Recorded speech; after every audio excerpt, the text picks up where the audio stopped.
Good morning. Good to have a few minutes together here in the middle of the week. And we're going to be in the book of Malachi. And that's the last book of your Old Testament. So if you want to find Malachi, you could join us. Find Matthew if you want, and go backwards a couple of pages. We'll be there in a minute or two and just talk about a couple of things here. But I want to encourage you today to consider our Let It Begin in Me book. And we are, by the way, it's Wednesday night. Of course, we'll have Bible study tonight, and I hope you can come. And we have in the past had a Wednesday afternoon Bible study for those who don't drive after dark and some who work nights. But if a Wednesday afternoon Bible study would be a help to you, one of our men, Ed Lutz, is kind of getting a tally of people who are ready to be out. And, no point in us having a Wednesday Bible study with 6, although we could. But my world gets pretty busy. And so if we're ready to do an afternoon, I would do that. But if you want to talk to Ed, catch him at church or call or whatever and get a hold of him. He's a blessing to me. He helps organize. He oversees so much with our vehicles, and he is just an encouragement. Great guy. And a guy who has had enough health problems, he could quit and just lay around and do nothing, but he doesn't want to do nothing. But back to this, Let It Begin in Me. We are, each week, we're involved in one project or one thing. And, we've got praying for our help for our nation, asking God's help for our nation, and seeking God's help and seeking God's direction. And then this last week, learning to put confession into our prayer. Sin separates us from God. And sin, he says, my arm is not short that it can't save, neither is my ear heavy that it cannot hear, but your sins have separated between you and your God. And our sin doesn't separate us as much as our lack of confession of that sin. The fact, don't go to a pastor, priest, reverend, rabbi to confess. He has no power to forgive any sin, but to go to God.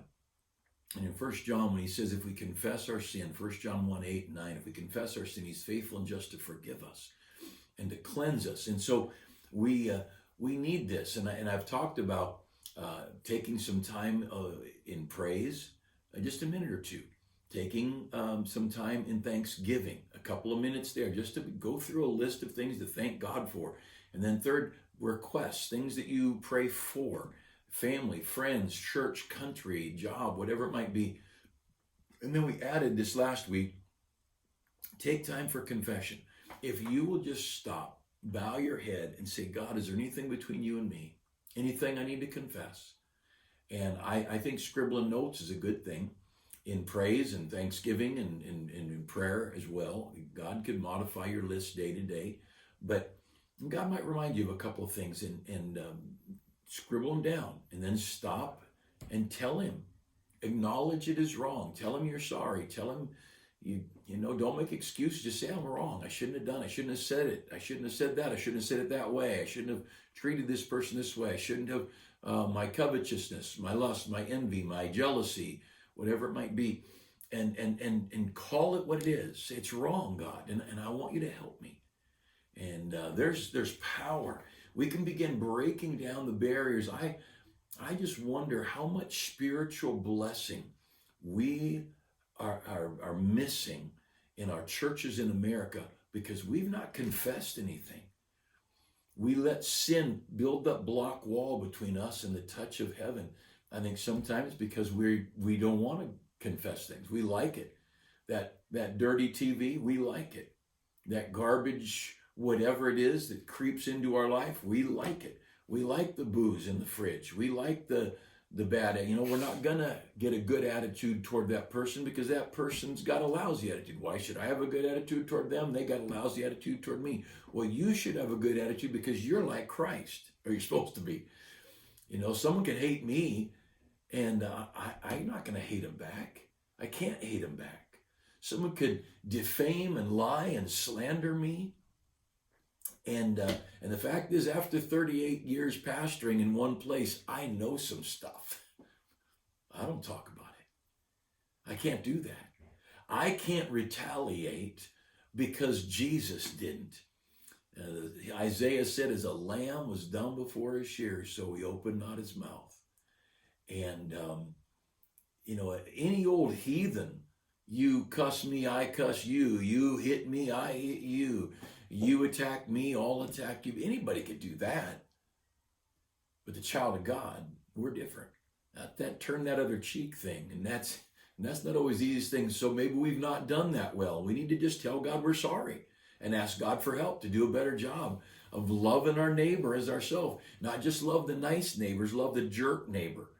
Not just love the coworker who's having some burdens, but love the coworker who's an idiot. And anyway, don't marry him. Try your best to not marry an idiot. But these verses in here, in 1 Chronicles 28:9, if thou seek him, he will be found of thee. But if thou forsake him, he will cast thee off forever. Oh, don't drift from God. Don't get away from God. These verses in here are so good. But the point is, each week, there's a list of things, and we're getting in, depending on where you are, week 8, 7, 8, 9, somewhere in there. But each of these weeks is a challenge. But I want to point out to you, we're just a couple of weeks away. This last page, second to the last page, has our speakers listed in your revival book. And could I ask you, this is middle of the week, Wednesday, and last week was the 15th, Wednesday, 14th, Valentine's Day. Great day at church, and a great Valentine's dinner Friday night, and wonderful day as people saved Saturday and Sunday, but 14, 15, 16, so this year we're at the 17th, so we're at the 17th, so we're almost 3 weeks away from our week of revival. But we've been fasting and praying. And could I encourage you, take time to pray for that revival week. And these speakers, Corey Mears is our first speaker. He'll speak Sunday or Monday and Tuesday. And I hope he's bringing his wife, Wendy, with him. They're such a great couple. They were here when they were missionaries for 20 years in Fiji. And they were here once, and we just put them up for, a couple of weeks or something. But what a couple. What a fantastic, godly couple. And he's speaking Monday and Tuesday night. And Kevin Cowling on Wednesday, and Mike Johnson on Thursday, and Doug Fisher on Friday, Louis Parada on Saturday. And so Sunday to Sunday, 8 days of preaching and soul winning and revival meetings. And it's about us. Now we're going soul winning looking for converts, but the preaching each night is for us. The preaching each night is, Lord, let it begin in me. Pray for our country. Pray for our state, pray for our churches, plural, across the land, and pray for our church. We sure need the Lord. We're in a mess in our country, and in these difficult days, maybe God's using these days to stir the fires of revival in churches. Maybe these are days we're going to see a great awakening. God's done that in the past. Most of the great revivals you read about came from a day of great darkness. And don't think God can't do those things. And so pray. Take time to pray for this revival. Pray that God every day, the plan is 10 o'clock, I think, in the morning each day, or 10:30 each weekday, we'll be going soul winning. And then each night they'll be preaching 7 o'clock, Monday through Friday. Saturday, going to be earlier, it'll be 4 o'clock for some reasons you'll hear about when we get closer. But pray. And I hope you'll plan now on getting off work so you could be around there. Do as much of that as you can. And figure out a way to do that. I remember the first revival meeting we had, one of our men would go to work early in the morning so he could get off work and be there for soul winning by 10:30 or so, and he'd go out soul winning with us each morning. He'd just go in and work 2 or 3 hours and get back to church and go soul winning with us each day. And then he was at every night meeting. I don't know how he did it because he had to get up so early. But he wanted to be soul winning with us. He wanted to be at the revival meeting. And you know what? He ended up being a pastor. And then there's a great God in heaven. But I want to encourage you, pray for the meetings. And then start planning now. We're 3 weeks or so away. Start planning now for God to let you get to the meetings. That'll be a great thing. But pray for these speakers. Each of these, we prayed and prayed about who to have come speak for us. And how we need God. And these men are, you talk about different, these men are so different. and yet godly men, blessed men. And so anyway, I want you to look at Malachi, the last book of your Old Testament. And we're going to look at just a couple of verses here. This is prophetic, looking toward the end times. For behold, chapter 4 of Malachi, the day cometh that shall burn as an oven, and all the proud, yea, all that do wickedly shall be stubble. And the day that cometh shall burn them up, saith the Lord of hosts, that it shall leave them neither root nor branch. Now there's a day of judgment coming, and a lot of these prophets are pointing to beyond where here's the Old Testament, and then here's the church age that we're in, when God is calling out a bride for his son. So back here, he's calling out a nation for himself. Now the age we're in, from Calvary to the trumpet to the rapture, he's calling out a bride for his son.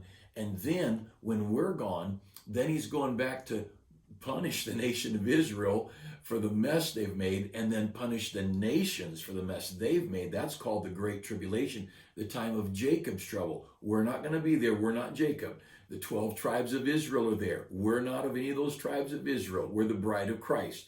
In this church age, there's neither Jew nor Greek. There's no tribes. There's the people of God. There's the saved and the lost. Now, back in this day, and during this day, there's going to be some great judgment of nations. And then the second coming. And it'll be wonderful. And so, but I want you to look at verse 2. But unto you that fear my name shall the Son of Righteousness arise with healing in his wings, and ye shall go forth and grow up as calves of the stall, and ye shall tread down the wicked, for they shall be as ashes under the soles of your feet in the day that I shall do this, saith the Lord of hosts. And God is making some promises here. He said, unto you that fear my name, he said, I'm going to carry you through this, and I'm going to rise. Unto you that fear my name shall the Son of Righteousness arise. That means there's a time he wasn't seen, and now he is seen. That's like the sun. It is dark, and then the sun rises, and you see that beautiful sunrise in the morning. And he says, unto you that fear my name shall the Son of Righteousness rise with healing in his wings. And you know, it's always that way. There are some times you wonder where God is.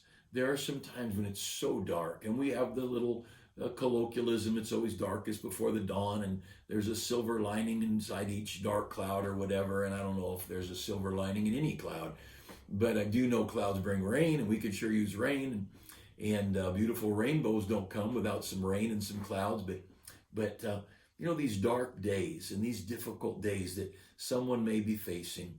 And, you know, we've had a couple of deaths in our church recently. And then we've got some people who are trying to see their loved ones, and they're in convalescent homes. They can't see them. And then there's always the financial pressures that people face. And I just want to encourage you, you that fear his name, you just hang on to him. You just hang on to him. Because unto you that fear his name shall the Son of Righteousness arise with healing in his wings. And I love this.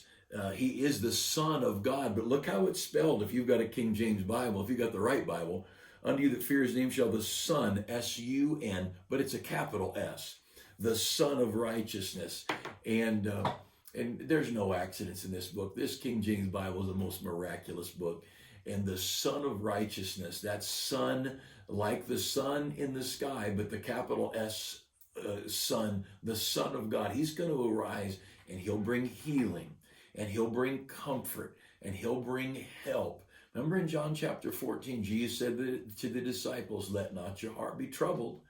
Now, you don't say that to people who are having a birthday party. You say that to people that grief is coming, and hardship's coming, and difficulties are coming, and these days prophetically are after the rapture of the church. And there's going to be some Jewish people that cling to God and cling to the Bible and cling to his Christ. And their eyes will be open, and they'll realize it was Jesus that was the Messiah.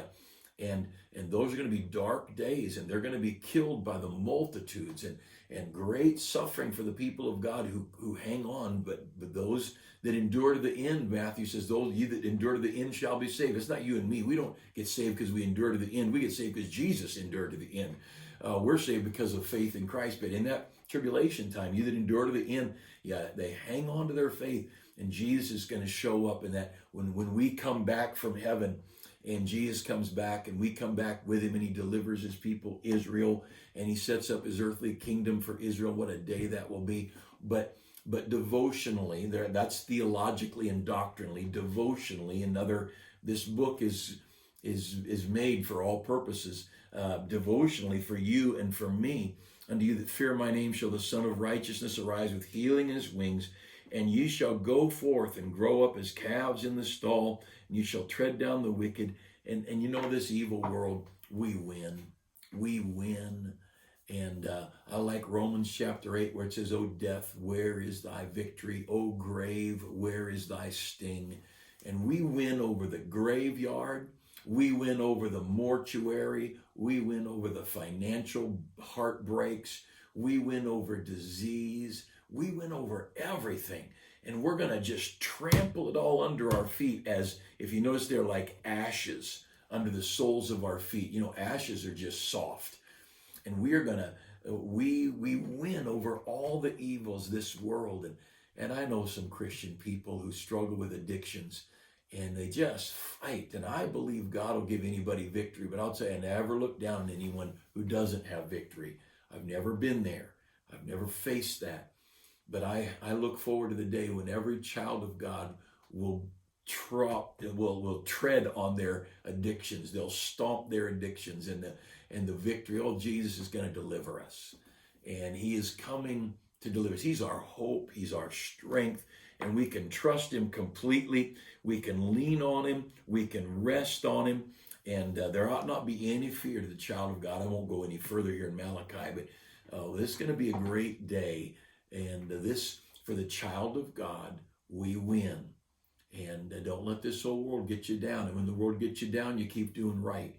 And when you weep sore like David did at Ziklag, when you're hurt and you cry till your stomach hurts, you just keep hanging on to the Lord. Unto you that fear his name. You just keep loving God and keep the fear of God alive in your heart, knowing that whatever God does is right. You know, I was reading William Gurnall's book, The Christian in Full Armor, and he talked about, if God saved us, if God were to save us and give us nothing but a cross the rest of our life, would it not be worth it? But he's not given us just a cross. There is a cross. You know, the songwriter wrote, must Jesus bear the cross alone and all the world go free? No, there's a cross for everyone. There's a cross for me. Must I be carried to the skies on flowery beds of ease while others fought to win the prize and sail through bloody seas? No, I must fight if I would gain. Increase my courage, Lord. I'll bear the toil, endure the pain, supported by that word. So there's going to be some cross. There's going to be a cross. There's going to be some burdens, but all the great victory. So, but Gurnall wrote, he said, if all he did was save you, and then you had nothing but suffering, would it not be worth it to know you're not going to hell, to know you're going to heaven? But instead, he saved us, and he's given us lots of blessings. And there's some trials, and there's some heartaches. But you know what? Keep the fear of God alive in your heart. A holy love for God, a humble love for God, and then high hopes, looking forward to God and his return. You know, it's going to be a great, great day. And then we'll be up with him, and then we'll get to come back, and we'll see God deliver his people, Israel. And that'll be another wonderful day when all the evil will be stomped. The devil that accused us will be cast into a lake of fire. Great, great days coming. So let me remind you, take some time in your book. Take some time each day. There's the directions on prayer, and there's directions now on some confession. There's a list of those preachers that are preaching in 3 weeks at our revival meetings. I hope you'll take time to pray. Walk with God. Hey, let's have a good rest of the week, and look forward to seeing you tonight at church. And we'll have a good Bible study, and the teen choir will be singing. And God's just been so good to us. And remember to pray for this old sin-sick country. We need the Lord.